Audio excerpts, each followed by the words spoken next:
Tonight on CFTK-TV News, a major terrorist project keeps going over budget, a teen in her dorm died due to fentanyl poisoning, and a mother lost a lot of money due to a smartphone scam. Northwest BC's only television news team. We are CFTK-TV News. Good evening, I'm Cale Maslin, and here's what's making news in the Northwest and beyond. To begin, Terrace's fire crew has gotten new machinery that will be really helpful whenever life-saving medical work needs to be done. Earlier today, some brand new equipment was announced and showcased by the Terrace Fire Department in a public setting. The equipment in question is being called the Lucas Automated CPR device.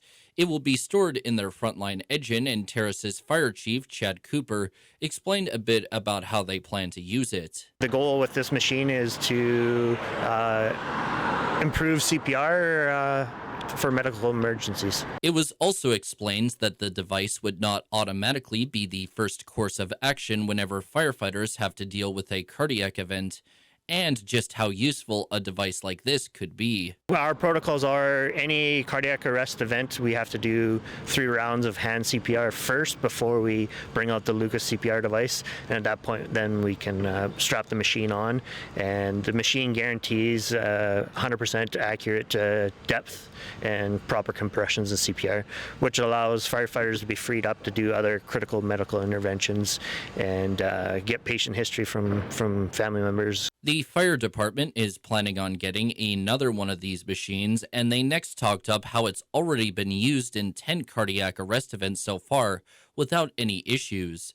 While they are said to be quite expensive, there seems to be no doubt that the device will be an important bit of equipment for the Terrace firefighters going forward. For CFTK TV News, I'm Cale Maslin.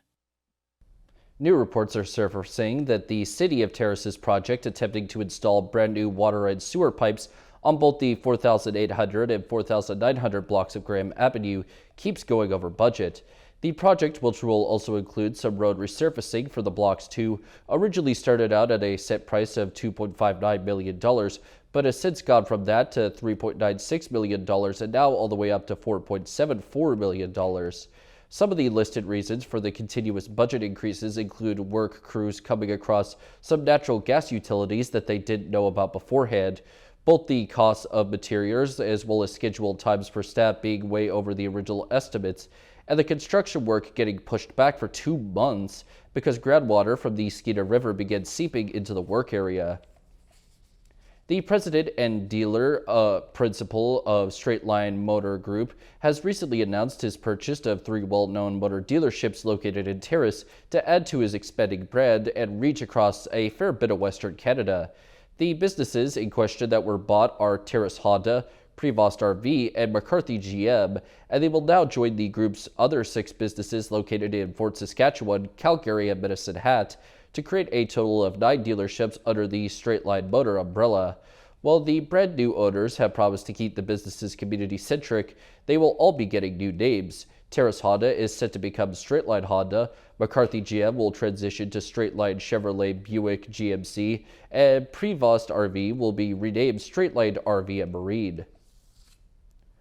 Legislative changes that permit BC First Nations to directly acquire, hold, and register land have come into effect across the province. Changes made to the Property Law Act and the Land Title Act eliminate the need for First Nations to go through proxies such as a development corporation or societies for land acquisition. The legislative changes, known as Bill 13, passed last month. The provincial government says in a statement that the move ensures fairness in First Nations land holdings while also supporting BC's commitment to reconciliation.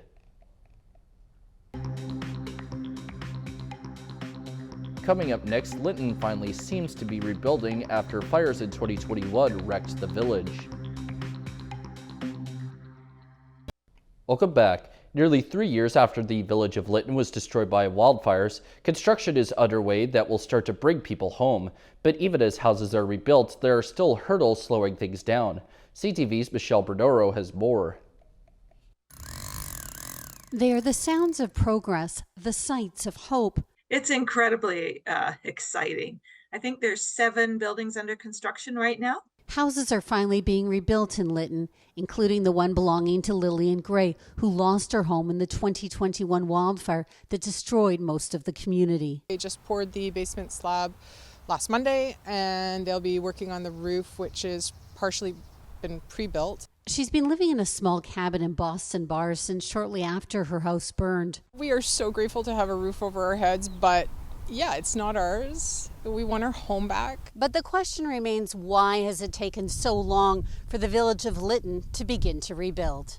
It's insane. It's absolutely insane that it has taken this long. Other communities that have been hit by fire since are already in their first stages of cleanup and rebuild. I really don't know. I don't think there's one thing. A review by BC's Auditor General announced earlier this month will look at the province's response. Part of the problem was nobody really knew how to deal with a town being wiped off the map. Because Lytton was built on an ancient Indigenous community, every property needs an archaeological assessment. But even after permit approval, O'Connor says some owners are facing tens of thousands of dollars in extra costs due to provincial requirements. Property owners are required to hire an archaeologist, who in turn hires monitors to be watching as the construction happens, the excavation happens. The mayor, who just received her own building permit, says the community will rebuild piece by piece. Interior Health, they are planning to rebuild the medical center back on the property they own in the village, and they're saying 3 to 5 years for that. As for Gray, I hope that we just can rebuild peacefully and get back to our lives. She hopes to be in her new home by the end of August. Michelle Bernoro, CTV News, Lytton. A chilling warning was given out about a convicted sex offender living in Surrey. The 29-year-old brutally raped 2 women, and police warned he was still a threat. Surrey officials said his case was just the latest in a string of releases of dangerous offenders in their community, and they're demanding changes. CTV's Abigail Turner has the story. It's become a routine headline.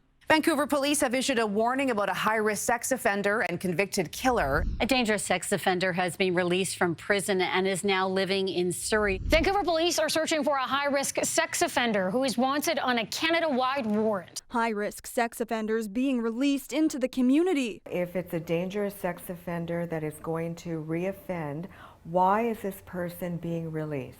Surrey's Board of Trade issued a public letter to the province after Mayor Brenda Locke sent a similar statement calling for the province to make a change in the justice system. There are protocols in place. A lot of them come from the federal system. The concerns come following RCMP announcing the release of Azaz Razik, the third dangerous sex offender to be released in Surrey in roughly 6 weeks. Police say he presents a serious and imminent risk to vulnerable women and intimate partners. When it comes to our business community, we're concerned about the safety of our consumers, our workers, the brand of our city as well. Corrections Service Canada says there are many assessments and conditions that must be met in order for an offender to be released. I get really concerned about uninformed political opinions. One expert suggests warning the public only makes it more difficult for offenders to reintegrate back into society. To me, that's offensive to the criminal justice system, because that person would have been released by the parole board, who had decided after reading a ton of information and hearing submissions, it was too risky to release them into the community, or if there's a risk, it can be managed in the community. BC Solicitor General says he has received the letters and will be delivering a response. Abigail Turner, CTV News, Surrey. Now to the tragic death of a teen in a UVic dorm from fentanyl poisoning. Her family is calling for changes to protect young people, including mandating CPR and naloxone training in high school so students gain life-saving skills. Several provinces already do this, but BC does not. CTV's Shannon Patterson has the story. As 18-year-old Sydney McIntyre Starco lay dying from a fentanyl overdose, several of her University of Victoria classmates watched helplessly, not knowing what was happening to her or how to do CPR. It's a tragic story. What the ACT Foundation does, we're a national charitable foundation, and our goal is to see every young person graduate from high school with the skills and knowledge to save a life. Thanks to the ACT Foundation, there are teachers at the majority of BC public high schools who are trained in how to give CPR classes to students. But unlike Ontario, Quebec, and Alberta, it's not currently part of the secondary school curriculum here. Unfortunately, where it's not mandatory in the curriculum, we do see schools, some teachers stop teaching it over time or fall away from schools over time. In the wake of McIntyre Starco's death, the ACT Foundation not only wants the life-saving lessons to be mandatory in BC high schools, it wants that training to include overdose response. And the students learn what are opioids and how do opioid overdoses happen. They learn what is naloxone and how does it work. And then they learn how to respond to a suspected opioid overdose. BC's education minister says the province is ready to act. We are looking at ways to making CPR training and also naloxone training mandatory in our school system, because we know the benefits of it, like how it can save lives, and we are looking at the next steps. The ACT Foundation would also like BC to begin widely offering nasal naloxone instead of injections. That's what is available in Ontario and Quebec. So I think BC should be looking at those provinces and seeing how they're doing that. And hopefully we'll see nasal naloxone available soon, because it's very easy to administer for anyone, really. On the website sydneyshouldbehere.ca, McIntyre Starco's parents say her death was preventable. They believe if young people were trained in CPR and nasal naloxone was nearby when she overdosed, their daughter would be alive today. Shannon Patterson, CTV News. Turning to tonight's weather, the North Coast is expected to get periods of rain plus a low of 6 degrees. The Terrace-Kitimat area should also get rain in addition to a low of 8 degrees. And the Bulkley Valley and Lakes District is likely to get a chance of showers at a low of 5 degrees. On the North Coast, the week for them will contain pretty much all rain and clouds, with their high bouncing from 10 to 12 degrees. In the Terrace-Kitimat area, their upcoming week might get a smidge of sun, but clouds and rain otherwise, and the high should move from 11 to 15 degrees. And in the Bulkley Valley and Lakes District, the next week or so will include the odd bit of sun mixed into cloudy and rainy days, while the high shifts between 14 and 16 degrees. Checking out the highways now, visit Drive BC for the latest and up-to-date conditions, and as always, drive safe out there. On Highway 16, there is utility work, bridge maintenance, road sweeping, construction work, crack sealing, and paving operations. Highway 118 has some shoulder maintenance. Highway 37 has some road sweeping, shoulder maintenance, and frost heaves. 37A has bridge maintenance and road maintenance work, some more road maintenance work and ditching on the Nishka Highway, and the Telegraph Creek Road has muddy sections and frost heaves. And this is what the roads were looking like this afternoon around the region from the view of the province's highway cams.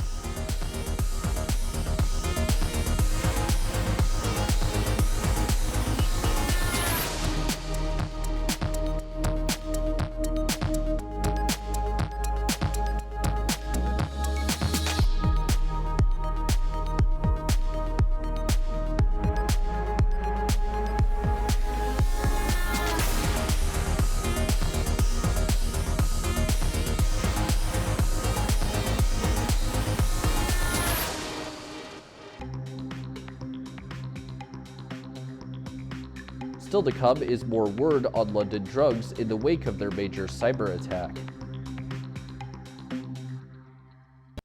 Welcome back. Parks Canada is under fire over its plan to eradicate an invasive species of deer from Sydney Island.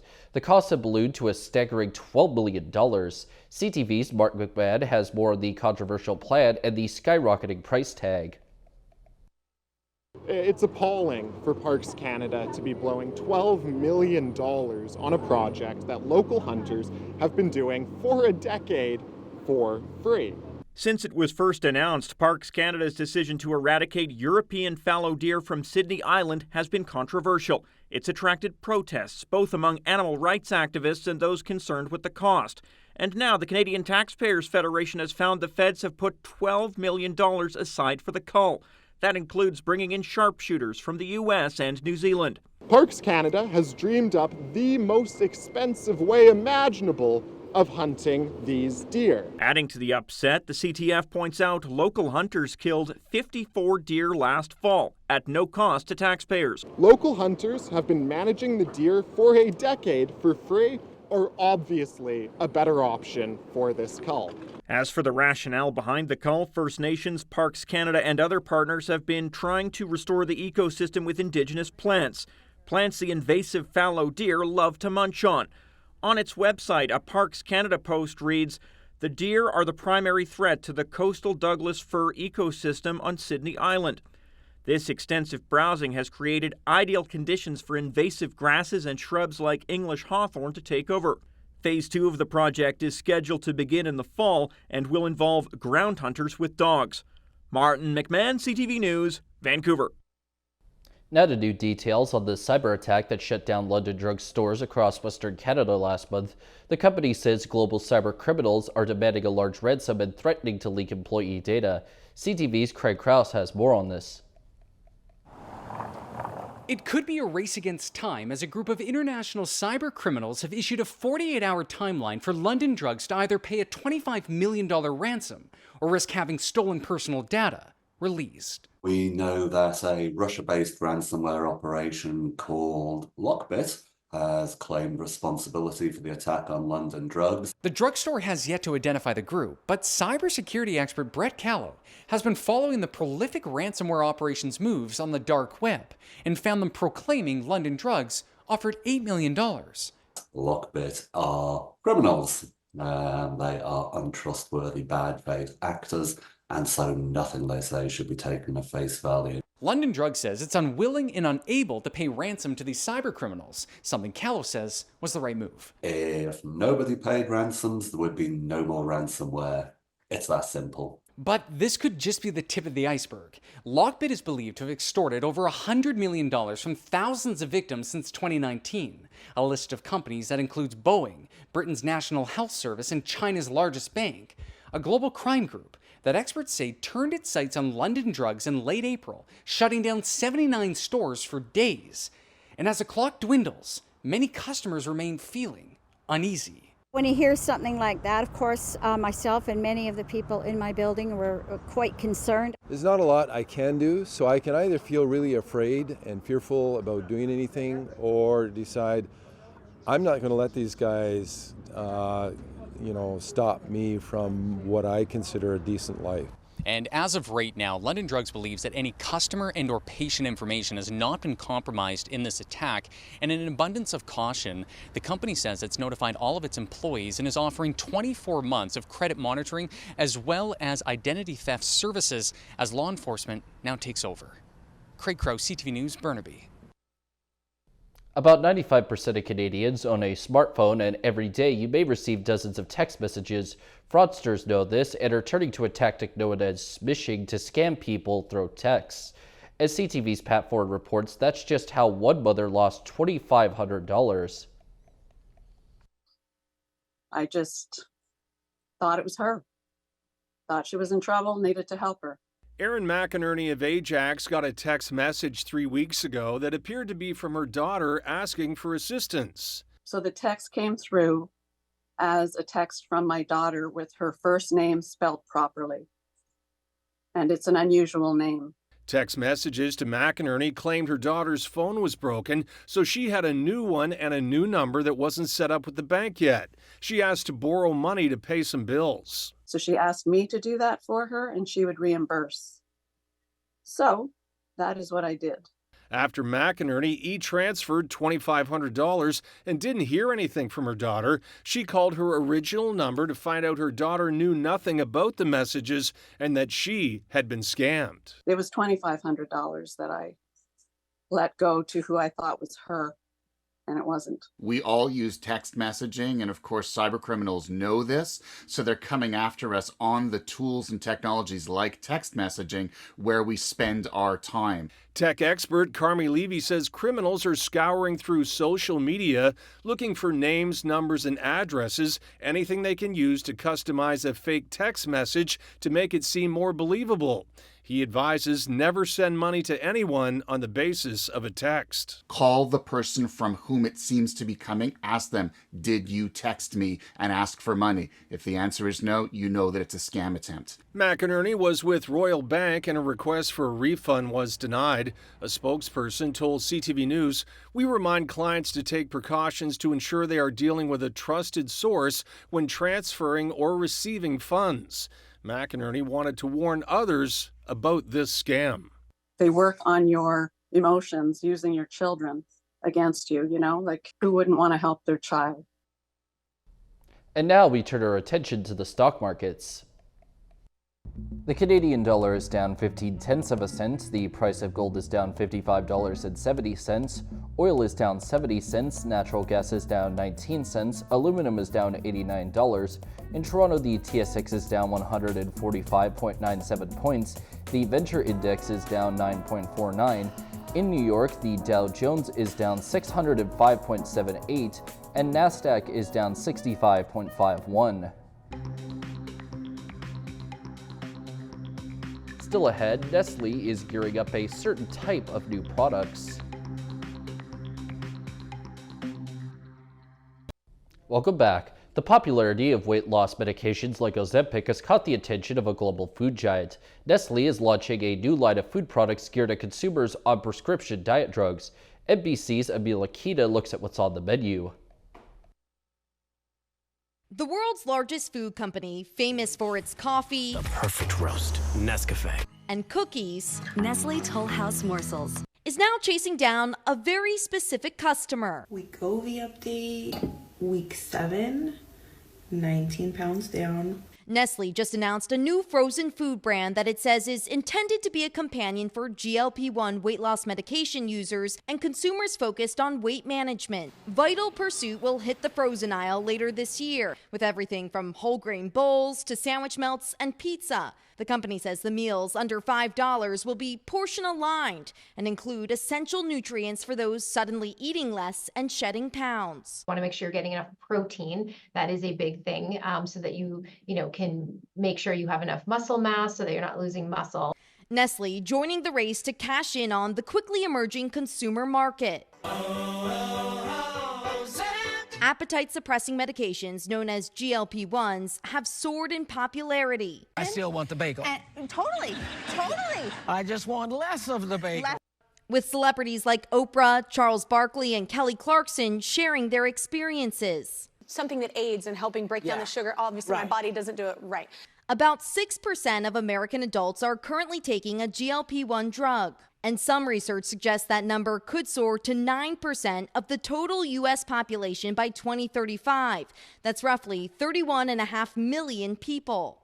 That mounting demand driving a shortage of many of the drugs right now, though not Ozempic, according to the FDA. Why would companies want to cater to this emerging marketplace? So I think it's a smart recognition that this might be just the starting point of a long-term trend. Even America's gyms are working up a sweat, curating training programs and partnering with clinics that can prescribe the drugs. It's really reaching this new era of weight loss where consumers have new tools in their toolkits. A 36-year-old hunter is injured but alive after a grizzly bear attack on a mountainside in southeastern BC. Elk Valley RCMP say the 36-year-old from Sparwood managed to shoot the bear during the attack and it ran away. The man's father was with him and called for help, and the BC Conservation Officer Service says rescue crews found him using a helicopter. He was airlifted to a Calgary hospital for treatment of broken bones and lacerations, and the grizzly was later found dead. That's all our news for now. From everyone at CFTK-TV News, I'm Cale Maslin. Thanks for watching.